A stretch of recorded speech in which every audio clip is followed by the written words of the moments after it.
பாம்பே பஜார் ஆதரவாளர்களுக்கு விக்கி ப்ரோஸின் இனிய சுதந்திர தின நல்வாழ்த்துக்கள். கும்பராசிக்காரர்களுக்கு ஆகஸ்ட் 2025 எந்த மாதிரியான பலன்கள் வைத்திருக்க போகுது? ராசி சுபத்துவம், ராசிநாதன் பாபத்துவமாக இருக்கார். அதாவது 2 8ஆம் பாவகங்கள் ஒரு மாதிரியான பாபத்துவ நிலை. இந்த இடத்துல என்ன இருக்கும்? கடன், நோய், வம்பு, வழக்கு, விபத்து மாதிரியான அமைப்புகள் கண்டிப்பாக ஏதோ ஒரு நெருடலை உங்களுடைய பிறந்த ஜாதகத்தின் அடிப்படையில் செய்யும். சற்று கவனமாக இருக்கணும். வண்டி வாகனத்திலாம் அந்த இளைய பருவத்தினர்லாம் ரொம்ப கவனமாக இருக்க வேண்டிய ஒரு மாதம் இந்த ஆகஸ்ட் மாதம் அப்படின்னு சொல்லிடலாம். இதுக்கப்புறம் என்ன? 12ஆம் பாவகம் ஒரு மாதிரியான சுப அமைப்பு, ராசி சுப அமைப்பு, எதையும் சமாளிச்சிட முடியும், எந்த பிரச்சனையும் இல்லை. ஆனால் இந்த இடத்துல உங்களுக்கு ஏதோ ஒன்று 8ஆம் பாவகத்தினுடைய அமைப்புகளை செயல்படுத்தக்கூடிய ஒரு அமைப்பு அப்படின்ற மாதிரி இருக்கும். இங்கேயும் நீங்கள் இன்வெஸ்ட்மெண்ட் மாதிரி எந்த விஷயமும் பண்ண வேணாம். உங்களுடைய எப்படி இருந்தாலும் 8ஆம் அதிபதி 6ஆம் இடத்துல இருக்காரு. அவர் ஒரு மாதிரி சுபத்துவ நிலையில் இருக்கும்போது லேசாக மனதை அலைப்பாய் வைப்பார், அகலகால் வைக்க வைப்பார். தயவு செய்து 7.5 சனி முடிஞ்சிருச்சுங்க, ஜென்ம சனி முடிஞ்சிருச்சுங்க, இப்போ நான் போய் இன்வெஸ்ட் பண்ணுறேங்க, அதை பண்ணுறேங்க, இதை பண்ணுறேங்கன்னு இப்போ எதுவும் செய்ய தேவையில்லாத ஒரு காலகட்டமாக இருக்கும். 15ஆம் தேதிக்கு பிறகு 7ஆம் அதிபதி 7ஆம் வீட்டிலே வந்து அமரக்கூடிய அமைப்பு, வாழ்க்கை துணையை உங்களுக்கு அடையாளம் காட்டக்கூடிய அமைப்பு. வாழ்க்கை துணையோடு இருந்து வந்த பிரச்சனைகள், கல்யாணத்துக்கு ஏற்பாடு பண்ணாங்க, பாதியில் நின்றுச்சிங்க ஜென்ம சனியில், இப்போ திரும்ப போய் பேசலாமா அப்படிங்கிறீங்கன்னா தாராளமாக போய் பேசுங்க. வாழ்க்கை துணையை சரியாக அறிமுகப்படுத்தக்கூடிய ஒரு காலகட்டம் அப்படின்னு சொல்லலாம். 7ஆம் அதிபதி 7ஆம் வீட்டில் இருக்காரு அப்படின்றதால அடுத்து அப்படியே மெதுவாக சுக்கிரனோட அமைப்புகளும் ஒரு நல்ல தன்மையில் வரும்பொழுது பிரயாணங்கள் இருக்கும். வாழ்க்கை துணையோட பேசுகிறதோ, ஒரு சின்ன ஒரு இணக்கம் வர்றதோ, புரிஞ்சுக்கிறதோ, உங்களை தள்ளி இருக்கிறாங்க பேசினா கேட்க மாட்டாங்கன்றவங்க இப்போ நீங்கள் பேசுனீங்கன்னா எடுத்து பேசுகிறதோ, ஒரு கால் பண்ணால் என்னன்னு கேட்குறதோ அப்படின்ற மாதிரியான ஒரு சின்ன ஒரு கம்யூனிகேஷன் உருவாக ஆரம்பிக்கக்கூடிய ஒரு காலகட்டம். அப்போ என்ன?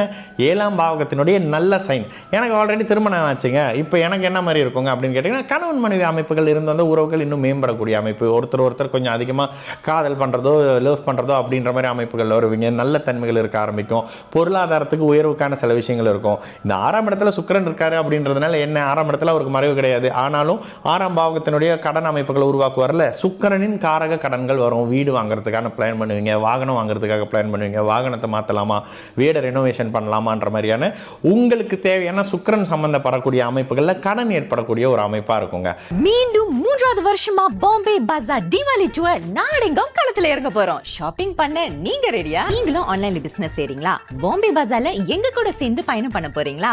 வாங்க ஒண்ணா சேர்ந்து களத்துல இறங்குவோம். நீங்களே இரும்பு, பழசு மாதிரியான டிரான்ஸ்போர்ட், லாஜிஸ்டிக், நிலத்துக்கு அடியில் இருக்கிறது, மைனிங் மாதிரியான அமைப்புகள், ரீசைக்கிள், பிளாஸ்டிக் மாதிரியான துறையில் இருக்கீங்கன்னா இந்த மாதத்துல லேசான ஒரு சின்ன சுணக்கம் இருக்கும். 2ஆம் இடம் ஒரு மாதிரி இருக்குன்னு. ஆனாலும் 2ஆம் அதிபதி வலுத்து இருக்கிறாரு. 2ஆம் அதிபதி ராசியோடு தொடர்பு கொண்டிருக்கக்கூடிய அமைப்புகள் அவரே சுபரா இருக்கிறாருன்றதுனால எப்படியும் பிற்பகுதியில் லாபம் வர ஆரம்பிக்கும். திருமண உறவுகளால் நன்மை தன்மைகள் இருக்கும். ஆணுக்கு பெண்ணையும், பெண்ணுக்கு ஆணையும் அறிமுகப்படுத்தக்கூடிய அமைப்பு.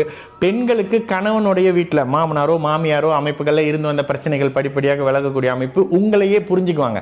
இவ்வளோ நாள் நானும் இதை பண்ணுறேங்க, அதை பண்ணுறேங்க, என்னங்க புரிஞ்சிக்கவே மாட்டாங்கன்னு நினச்சிட்டு இருந்தீங்கல்ல, அந்த மாதிரி இருக்கக்கூடிய மனைவிகளுக்கு கணவன் வீடு சைடில் மாமியார் புரிஞ்சுக்கிட்டாங்க, கணவருடைய தங்கச்சி புரிஞ்சுக்கிட்டாங்க, கணவருடைய அக்கா புரிஞ்சுக்கிட்டாங்க அப்படின்ற மாதிரியான விஷயங்கள் இருக்கும். கோர்ட்டு கேஸ் மாதிரி ஏதாவது விஷயங்கள் இருந்ததுன்னா அது இப்போ ஒரு மாதிரியாக இழுவரியாக இருந்து அடுத்த மாதத்தில் தீரக்கூடிய அமைப்பு. அதாவது ஆகஸ்ட் மாதத்தில் ஒரு மாதிரி சாதகமாக இல்லாமல் அப்படியே செப்டம்பர் மாதத்தில் அது மெதுவாக அப்படியே தீரக்கூடிய அமைப்பு இருக்கும். எல்லாம் உங்களுக்கு சாதகமாக முடியுங்க. ராசி சுபத்துவமாக இருக்கிற காரணத்தினால எதையும் சமாளிச்சிருவீங்க. சந்தோஷமான மனநிலை இருக்கும். வண்டி வாகனத்தில் மட்டும் கவனமாக இருங்க. சின்ன குழந்தைங்க சிறு வயசில் இருக்கிறாங்க அப்படின்னா அவங்களுக்கும் இந்த வாகன அமைப்புகள்லையோ அல்லது விளையாட்டு இடங்கள்லையோ சற்று கவனமாக இருக்கக்கூடிய ஒரு காலகட்டமாகவே கும்பராசிக்காரர்களுக்கு இருக்கும். ஒட்டுமொத்தமாக எல்லா வகையிலையும் ஒரு சின்ன பிரச்சனைகள், நெருடல்கள் இருந்தாலும் கூட எதையும் சமாளிச்சிருக்கக்கூடிய ஒரு நல்ல ஒரு இனிய மாதமாகவே இந்த ஆகஸ்ட் 2025 சகல தரப்பு கும்பராசிக்காரங்களுக்கு இருக்கும். இந்த மாதத்தினுடைய சந்திராஷ்டம நாள் ஆகஸ்ட் 25 ஆகஸ்ட் 27ஆம் தேதி வரை அப்படின்றதுனால இந்த காலகட்டங்களில் முக்கிய முடிவுகள் இருக்கிறதோ, ஒரு டிராவல் போகிறதோ, இல்லை விலை உயர்ந்த பொருட்களோடு ஒரு மாதிரியான விஷயங்கள் ஒப்பந்தம் போடுறேன், சைன் பண்றேன்ற மாதிரியான விஷயத்தை கொஞ்சம் தள்ளி வைக்கக்கூடிய ஒரு காலகட்டமாகவே கும்பராசிக்காரர்கள் இருக்கும். என்ன இருந்தாலும் எதையும் சமாளிச்சிட முடியுங்க, ராசியை குரு பார்க்குறாரு அப்படின்றதால.